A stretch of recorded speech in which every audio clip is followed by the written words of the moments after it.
We're now going to look at non-right angle trigonometry. This applies to triangles that do not have a right angle. In these questions, you will be asked to find either an unknown side or an unknown angle inside the triangle. Before you start, however, it's important that you label the corners of the triangle with capital letters. So for example, this corner down here, we could label that capital A. This corner up here, we could label that capital B. This corner down here, we could label that capital C. So we label the corners with capital letters. They also represent the angles at those corners. What we also do is we label each corresponding side with the lowercase letter. So for example, this side here is opposite capital A, so we label it with small a, the corresponding lowercase letter. This side here is opposite angle B, so we label it with the corresponding lowercase letter, small b. This side here is opposite angle C, so we label this side with the corresponding lowercase letter. So we're going to label it with small c. You must do that every time you have a non-right angle triangle before you start doing calculations. Now, depending on what you're given in the triangle, you're either going to use the sine rule or the cosine rule to find an unknown angle or an unknown side. We're first of all going to look at the sine rule. Now, it's really important that you know when to use the sine rule. In order to use the sine rule, you need to know an angle, its corresponding side, and any other measurements. The any other measurement could be a side or an angle. So you need to know an angle, its corresponding side, and any other measurement. Now, what is the sine rule? Well, if the corners are labelled capital A, capital B, capital C, then the sine rule is given as small a over sine A is equal to small b over sine B, which is equal to small c over sine C. And that formula is on the formula sheet, so you don't need to learn it. So that's what we're going to now work with. We're going to work with the sine rule in our first example. So if we take a look at our first example, what we have is a triangle. Now, it's not a right angle triangle because if you add up the two angles at the bottom, you're going to get 91 degrees. If you take 91 degrees away from 180 degrees, you're going to be left with 89 degrees. The angle up here at B would be 89. And it doesn't do any harm to work out angles just using simple maths if it's possible to do so at the start. It mightn't always be, but if it is, work out an angle just using simple maths. So it's clearly not a right angle triangle. We're given the length of BC and we want to find the length AB. Now, because it's not a right angle triangle, we can't use right angle trig, we have to use non-right angle trig. But before we do that, we have to make sure all the corners are labelled with capital letters, which they are. We then have to label the corresponding sides with the small lowercase letter. So this side is opposite angle A, so we're going to call that small a. This side is opposite angle B, so we're going to call that side small b. And this side here is opposite angle C, so we're going to call it small c. So before we start, it's important that the corners are labelled with capital letters and the corresponding sides are labelled with the lowercase letter. Now, you've got to ask yourself, are we using the sine rule or the cosine rule? Well, remember, to use the sine rule, you need to know an angle, its corresponding side, and any other measurement. So, we know an angle, we know its corresponding side, the side that's opposite that angle, so we know an angle, its corresponding side, and we know another measurement. In fact, we know two other measurements. So that's why we're using the sine rule. So make sure you understand why you're using it. So you use the sine rule when you know an angle, its corresponding side, and any other measurement.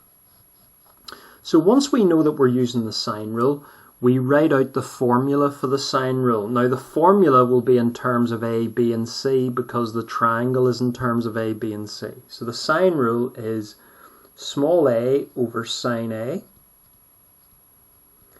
equals small b over sine B, and that's equal to small c over sine C. So write out the sine rule in terms of A, B and C. Remember, small letters go on the top, capital letters go on the bottom.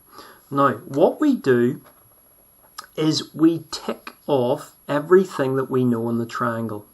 So, do we know A? Well, A is 5.8 meters, so I'm going to put a wee tick beside A. We know what it is.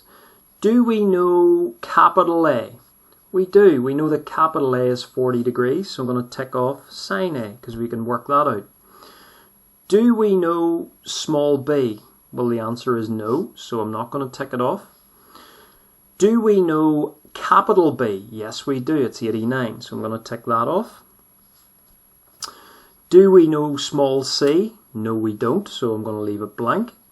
Do we know capital C? Yes, we do. It's 51 degrees, so I'm going to put a tick down beside sine C. Now, tick off everything you know, and then put a question mark beside what you're asked to find. Now, it's asking us to find the length AB. So it's asking us to find this side, which is small c. So we are looking to work out what small c is.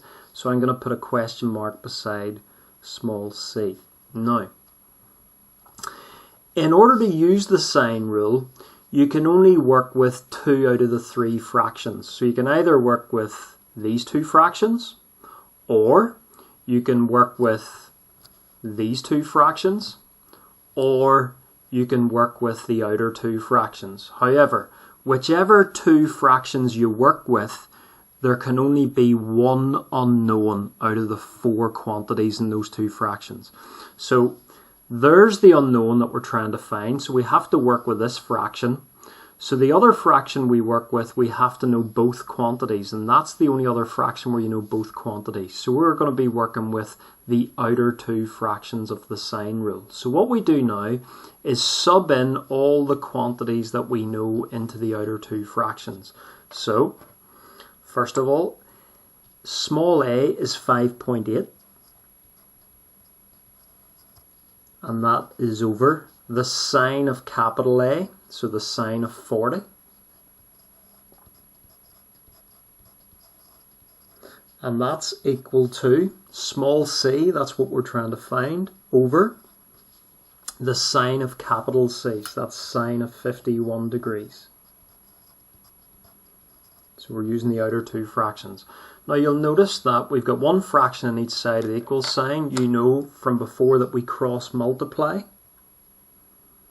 So if we cross multiply, we're going to get 5.8 times the sine of 51, and that's equal to c multiplied by the sine of 40.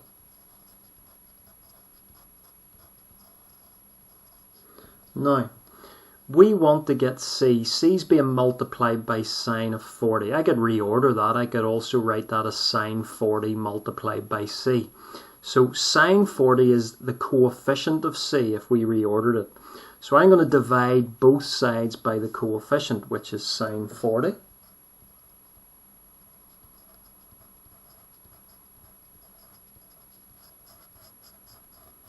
So we're going to get 5.8 multiplied by the sine of 51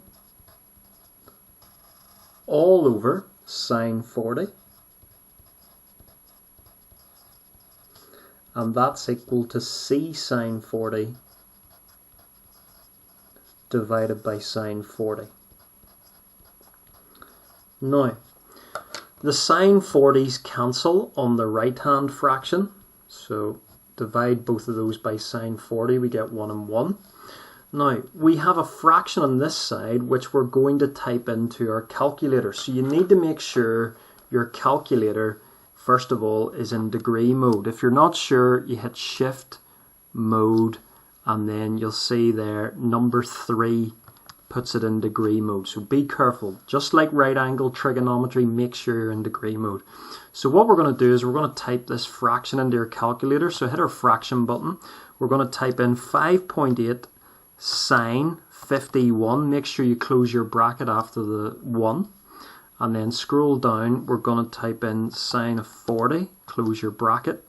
And then scroll the wee flash over to the right and hit equals. And the calculator is going to work it out for you. So the calculator is giving us 7.0123. So 7.0123. And that's just equal to C. So we've worked out what small c is, which is AB. So our answer is AB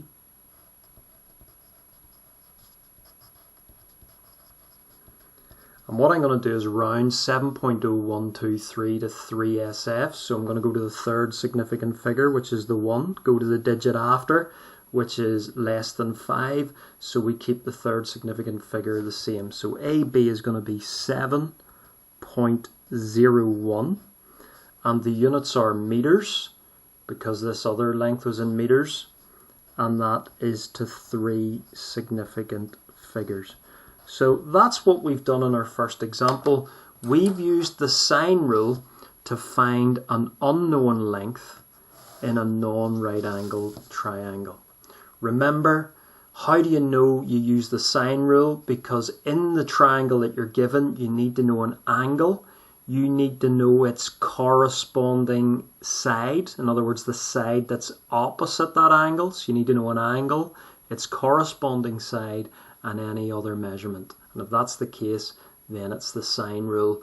And write out the sine rule in terms of the letters that are given in the question. Tick off all the bits of the sine rule that you know. Put a question mark beside what you're trying to find.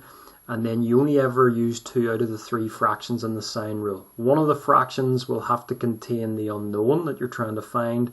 The other fraction has to contain both quantities that you know. Sub them in, cross multiply, divide both sides by the coefficient of the unknown, and then you do the rest on your calculator, but make sure it's in degree mode.